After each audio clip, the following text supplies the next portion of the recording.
More bad news, so it appears, for Harry and Meghan, totally related once again to that infamous interview. But what is it? Hi, good morning, Neil Sean here in the heart of London. That is one of your royal news stories breaking out of a very green London behind me today.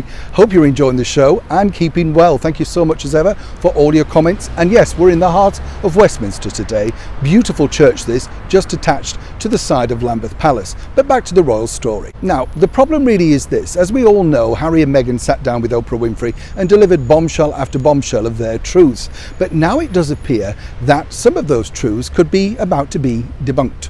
And this is the reason why. Simply because, as you know, the royal palaces, when they take on an investigation, seriously take their time. They do not rush through anything. Now, this could be a major problem for Harry and Meghan. Well, certainly for Meghan, not so much Harry. He knows how these things work. But here's where the problem gets really problematic. You will recall in that interview with Oprah that Meghan Markle basically said that she'd been trapped and had been invisible for 2 months and didn't go anywhere. And more importantly, one document which belonged to her, her personal passport, had been taken away. Now, if you watch that film closely again, you can see the embarrassment on Prince Harry's face, simply because, according to good sources at the royal palaces, they tell me that wouldn't have happened. Now, what happens if you are travelling as a member of the British royal family is you're not like you and me scratching around at the bottom of a travel bag or your handbag looking for your passport.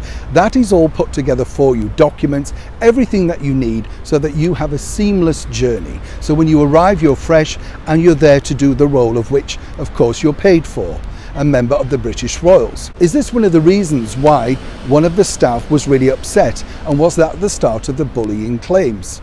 Now, here's where it gets even more complicated, because while Meghan claims she never went anywhere and didn't have a passport, we all now know her itinerary and the fact that she did travel around in that particular period where she claimed she was trapped. So somebody somewhere along the line is lying. And what's going to come out, and possibly to the detriment of Harry and Meghan, is the fact that they were not telling the truth. Now, time and time again, this becomes really embarrassing, not just for Harry and Meghan, but of course for Oprah Winfrey and for all the people that were associated with the programme that thought they had a bombshell interview. It's just bombshells for all the wrong reasons. But it does beg to differ. Why would anybody sit down knowing that these things could be very clearly exposed? If anything, I actually feel a little bit sorry for the couple, simply because they didn't really think this through. And perhaps, as Harry's now said, when he was stripped of his military titles, that's what pressed the nuclear button to go and do this interview. And once again, being hot-headed Harry, he possibly didn't think it through. Neil Sean in the heart of London.